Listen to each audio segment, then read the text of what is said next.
Imagine the sun rising over the horizon one morning and then suddenly blinking out of existence.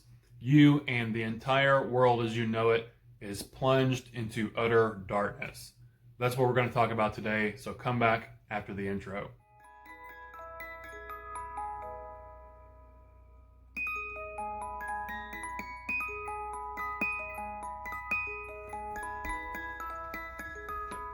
What's up, everybody? My name is Brad, and today I've got another book review for you guys. If you happen to be new to the channel, I read a lot of indie and small press horror, and I like to do dedicated reviews for each book that I read. If that's something you're interested in, hit that subscribe button down below so you don't miss out on any videos, and hopefully you like what you see here on the channel. But today we're going to be talking about Lullaby by Daniel Barnett. This is book 2 in his Nightmareland Chronicles series. It's a post-apocalyptic horror series that so far, between volume 1 and 2, definitely has the potential to grow into something epic and truly special. So this is volume 2. Volume 1 was Nightfall. In this book, I felt like Daniel was getting all the pieces together, setting up the game board, setting the stage, if you will. And then in Lullaby, it felt like the game was starting. Daniel was starting to move those pieces around on the board. That's not to say I didn't like Nightfall. I really enjoyed this one. I gave it 4 stars. It was a lot of fun. Daniel, he throws us into this post-apocalyptic world that felt different and fresh. As far as we know, there's no monsters or there's no atomic bombs, anything like that, no zombies. It is a world where darkness has fallen. The sun has gone out, blinked out of existence. We don't know why. We don't know if it was something natural, supernatural, if it was some sort of maybe attack or whatnot. But it is when the night fell, hence the name, Nightfall. The last day in May when night fell. So this one was a lot of fun. It really set the stage for things to come, and that is where Lullaby takes place. And book 1, it hooked me right in. I fell in love with the setting as far as the sun going out. It was interesting and intriguing, and I wanted to know more about it. There's a mystery here, and we didn't really get any answers to the mystery in this one. Maybe tiny, slight clues, but you didn't really know they were clues until you dive into the second book. So yeah, definitely start with this one. Check this one out. This one was a lot of fun. I have a review for it up already. But today we're here to talk about entry 2. We're here to talk about Lullaby. So with Lullaby being a volume 2 in this series, it's going to be unavoidable to have minor spoilers for book 1. But this is the continuation of John and Mariah's story after the events that transpired in Nightfall. This is a shorter entry in the series, but I think I liked this one even more. This one, it felt claustrophobic and isolated. We do meet other characters and people along the way as they travel across the darkened wasteland. One character in particular they meet that I think is going to be an integral part in the story going forward. I'll let you discover that character for yourself. I really enjoyed that character and hope we get a lot more from them as the story goes along. But this one, it really focuses in on John and Mariah, and we get to learn a lot about them as characters. A lot of the time we are spending inside of the closed cabin of John's truck, and just that the weight of the darkness outside, it felt like a palpable force sort of constricting around the psyche of our characters, and really their only saving grace, the only other light source they have to fight that darkness off, to hold that darkness at bay, is the headlights of the truck. So this is a shorter book, and it is only, I think, 97 pages. So a novella, I guess you'd call it. But within the pages, we get a surprisingly huge amount of character development. We really get to delve into the minds of the characters, see what makes them tick, see what they're thinking, what their motivations are, and how they're processing this new and scary world that they find themselves in. I think what surprised me the most about this is how much development we got on the character of Mariah. She sort of stole the show for me. She took center stage. Barnett wrote some really chilling and riveting scenes for Mariah, and through that we got to learn a lot more about her than I thought we would. It makes me wonder if she might end up being the main character that we follow for the rest of the journey. That's not to say that John was just thrown to the wayside here. That's not the case. We do get a lot of stuff with John as well, but he did sort of take a backseat to Mariah, at least in this one. I don't want to say why that is, what the circumstances were for that due to spoiling stuff, but Mariah, she really stood out in this one. I'm glad that that happened, that she wasn't just a secondary character along for the ride. I now feel like we know a lot about John, getting a lot about him from Nightfall, and book 2, Lullaby, really felt like Mariah's story here, and I really enjoyed that, especially going forward if she's going to play an even larger role than I thought she was. So I want to touch on the setting for the book really quick. For me, it just dripped with atmosphere. While I was reading certain scenes in the book, I could just close my eyes and completely picture this vivid painting that Barnett was laying down for us on the page. The majority of the book, it takes place in the just flat, barren wastelands of Death Valley. But remember, the sun has gone out, so it's completely pitch black.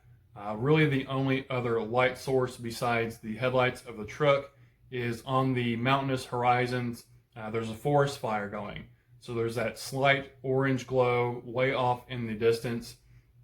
And if you think about it, the world has sort of ended, so there's not going to be anyone fighting those fires. It is California. They have wildfires all the time.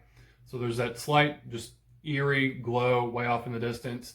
But due to the forest fires, it is raining ash, snowing down ash that's cutting across the headlights. If they sit still long enough, it actually covers up the windshield, blocks out the windshield, starts to cover over the headlights and dims them out. And that just made for a really eerie and ominous setting that I could just sit back and close my eyes and just picture that. And I think that really lends to this encroaching feeling of darkness. Even the lights I do have are sort of being snuffed out by this raining ash or this snowing ash that's coming down. And due to that, you can see on the cover, the moon has come out in the book. That's not really a spoiler. It has it on the cover. It does talk about it on the back a little bit. So it really lends to the mystery of what's going on. You can't have the reflection of the moon without the sun. So the sun must be somewhere, but we can't see it. But with all the forest fires and the smoke and the ash, it has completely blotted out the moon and the stars in the desert as well. So it really doubles down on that claustrophobic and just that isolated feeling that this book portrays. And I really, really dug the setting. Very cool vibes here. I can totally see that being made into a movie just based off of those parts in Death Valley alone. It was really beautiful stuff, and that might, other than the character work, that was probably my favorite aspect of this book. So speaking of mysteries, the big mystery here is obviously, what happened to the sun, what caused it to go out, what's going on. Obviously it didn't go out completely because they can see the moon here. So something weird or ominous or sinister is going on. We're not really sure. But we do start to get small clues as to what's going on.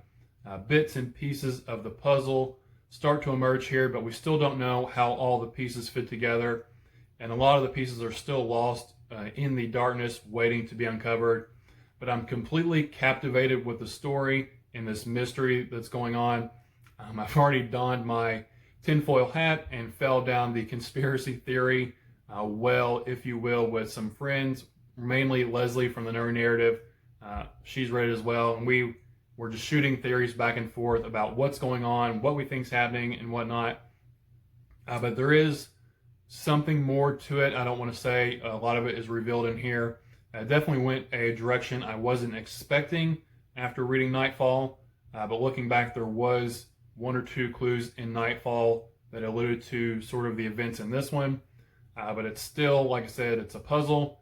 It's like getting a puzzle that doesn't have a picture on the box, and you've only found the corner pieces, and you have no idea what the picture in the middle is going to be.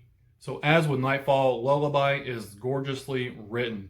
Daniel Barnett's prose, it's something to be relished and ingested slowly, bit by bit, so no detail is missed. Like with a painter, every brush stroke is important to the overall composition of the painting. And that's sort of the same here with Daniel. No word is wasted, and he propels the narrative forward, but with a finely honed literary flair.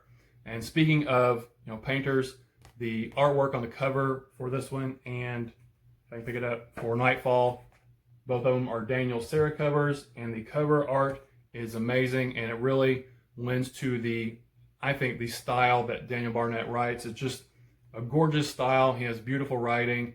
I can't really gush about his writing enough. It is more on the literary side, but it does pack enough punch to propel the story forward and has those plot elements and these gruesome scenes and whatnot, but it's just beautifully, beautifully written. But in closing, beautifully hypnotic and vividly chilling, Lullaby by Daniel Barnett eases off the gas, slowing down to allow the crucial time to burrow deeper into the minds of the characters as they grow and flourish upon the page. Barnett, he had me on the edge of my seat waiting for this mystery to unravel, and I am eagerly anticipating Volume 3, which is called Sleepwalking. I can't wait to get my grubby little hands on that one. I think I'm going to rate this one 4.5, rounded up to 5 for Amazon and Goodreads. It was another great entry into the series. I'm hooked. I'm here for the whole rest of the Nightmareland Chronicles. I think from what I can tell, it's supposed to be 12 entries. And book 3, Daniel said, is supposed to be the length of both of these put together. So we're going to get a 200 some odd, maybe 300 page book. So that is really exciting. And like I said, this mystery has me enraptured. I really want to know what's going on. It's been a lot of fun. But on top of it all, Daniel's writing is just top notch, and it really elevates what could be a mediocre story in the hands of another author. It really elevates it to something special, I believe. But that's all I have for you guys today. This has been my 4.5-star review of Lullaby by Daniel Barnett. If you've read it, definitely let me know what you think about it down in the comments. It is out already. It was supposed to come out I think tomorrow, maybe. I'm not sure, but I know he released it a couple days early. But anyway, that's all I have for you guys today. So thank you for spending your time with me. Again, my name is Brad, and I'll talk to y'all later. Bye.